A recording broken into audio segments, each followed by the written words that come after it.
Good morning, folks. It is Christina here. I hope you are having the most amazing day.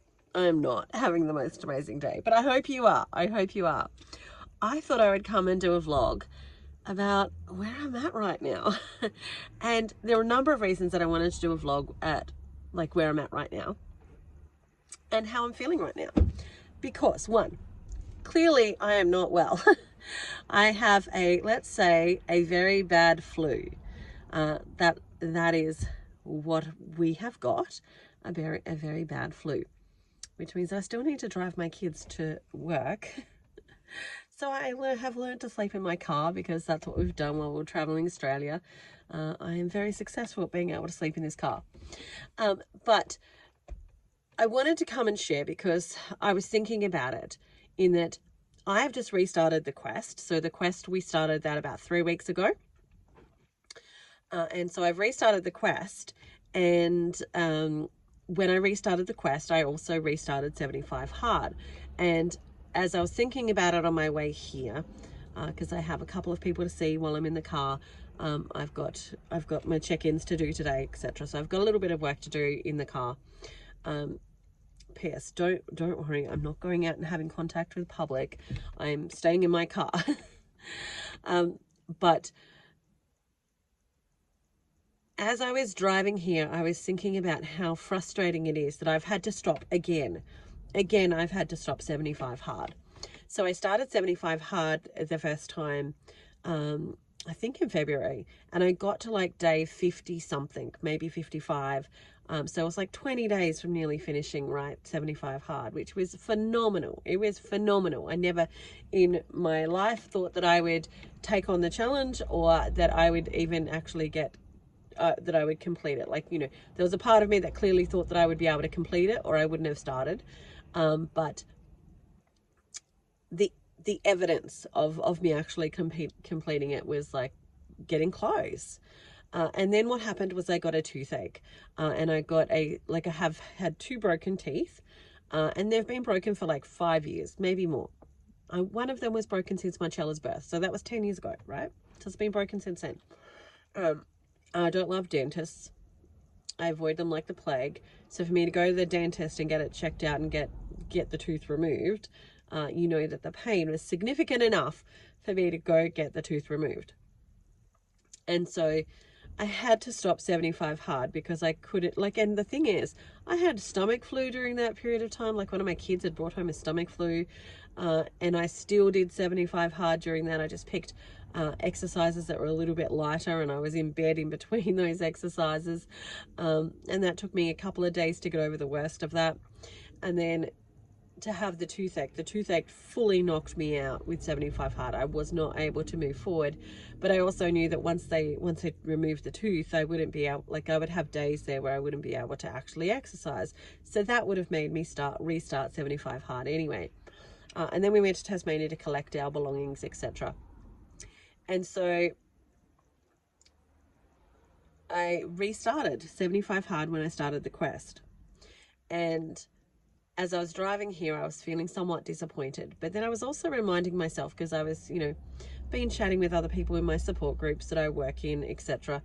And, just looking at things beyond the rules, right? Because there's always the carnivore police out there. There's always the exercise police out there. There's always the GAPS police out, whatever thing you're actually, whether it's keto, whether it's paleo, whether it's whatever, there's always someone who's going to try and behave like a police officer, that their way is the only right way to do it. And one of the things that I have learned, having been in clinical practice, is that everything needs to be adjusted for the individual. And that's because everybody's life is different. Like, one person can be in the middle of a divorce and the other person could have just won $1 million. Like, the scenarios of their lives are very, very different. And what they're able to do and their capacity, etc., in their lives at that point in time is going to also be very, very different. And so everything needs to be adjusted based on the individual. and remembering that this is a journey. It's not a race. It's not a destination. Like, we're going to get to like 100% carnivore, like, you know, 100% meat diet, for example, and we're going to get there the fastest and we're going to be there for the longest. Like, it's not a race. Like, the whole point of doing something like carnivore, doing something like 75 hard, is to grow, is to get better, to heal, to grow, to stretch yourself, etc. And so this whole we've got to do it this way or we're not doing it the right way and you're wasting your time philosophy is like one that just doesn't fly, doesn't sit well with me, because I know everybody's life is different. We could wake up tomorrow and our whole world could be different. The person that you might have gone to bed with your loved one and then wake up and they could be dead tomorrow. You don't actually know what's going to happen tomorrow, and life is not perfect. And so we are not perfect. And so what we need to do is actually give ourselves grace, but also recognize that we're on a journey, and that journey is about creating a new space of destination. Like, one of the things that I talk a lot about with my clients is that, you know, the first Christmas was probably 80% carnivore. The next Christmas, so this Christmas that was just gone, was like 95% carnivore.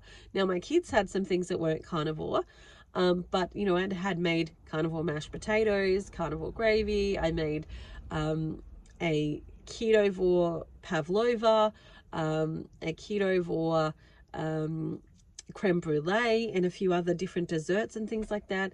And so each year I'm starting to embrace and look at, well, how do I want to do these traditions differently versus, well, that's it, I can never have those things again. No, what does it look like and how might I do them differently?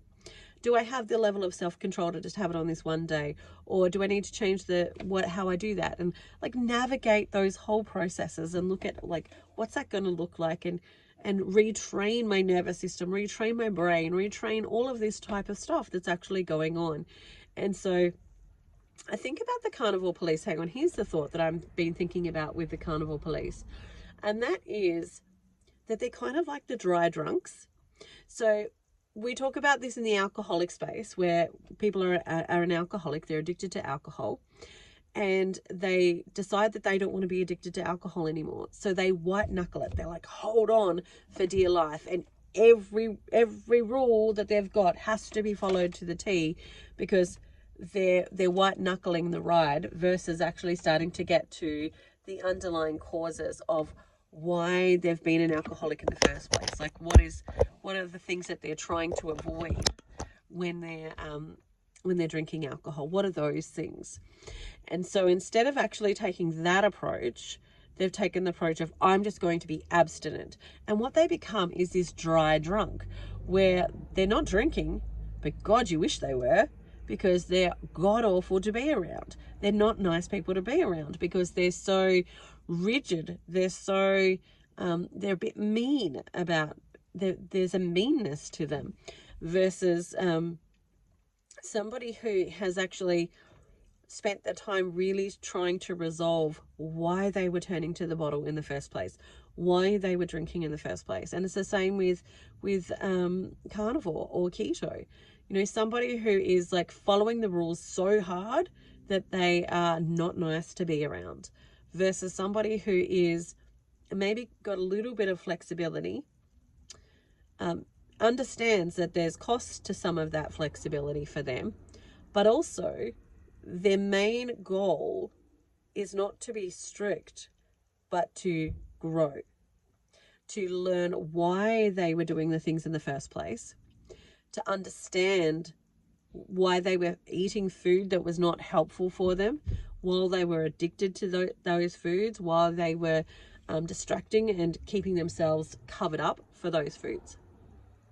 And so that's what I see in the carnivore police space. It's the people who are the dry drunks of carbs. Anyway, getting back to me being sick and 75 hard. Part of the reason that I wanted to come and just do a little vlog while I'm not 100% is because it was reminding me that life isn't perfect. Like, as much as I would love to be able to just hit this goal of 75 hard, when I'm over this, I get to press the button that says I failed again, which is going to suck. I hate that. but also reminding myself that my goal for the year was to get fitter, and that while I'm taking a break to recover, I'm not losing everything. Not losing everything that I've gained this year. Like, I've learnt to build a routine. I've learnt where do I go to get the exercise from. I've established different little routines that actually work well for me. Yes, I might lose some of the muscle that I have gained, but that will come back quickly. That can come back quickly once I start redoing the work again. And so not everything is lost, because it's a journey to get to where I want to go when it comes to having a strong body. It's not something that I get there overnight. I've got to train my muscles to get there. I've got to train my physiology to get there. I've got to train my mind to get there. And that all takes work. That all takes time. I can't get there overnight. It's not going to happen like that. It's a process of retraining my body and actually engaging it in behaviors that are helpful to it. And so here's my reminder from my bad flu recovery stage. And that is, where you are today is not necessarily the destination. My goal for the year is to improve my physical strength. And if I get to the end of the year and I'm a little bit stronger than I was at the beginning, I've won. That's all I need. That's all I need, is to be a little bit stronger than I was at the start of the year. And at that point, I've won. And I'm building routines that actually help me do that. It's not in the sickness, it's not in the I can't exercise moments that the battle is lost. It's in that do I get back up moments that the battle is either won or lost. If I choose not to get back up after this, then I've lost. But I know that I will. And so I know that I haven't. So I want to remind you that no matter where you are, whether it's from Carnivore, whether it's 75 Hard, whether it's something else that's happening in your life, no matter where you are, it's not about the down times. It's about the do I get up times. Get the help if you need it. But remember, think about it from a long game perspective versus, because like in the short game, I've lost, right? In the short game, I've lost. In the long game, I'm still winning. All right, that's it for me today. I hope you have the most amazing day ever. Bye for now. See you later.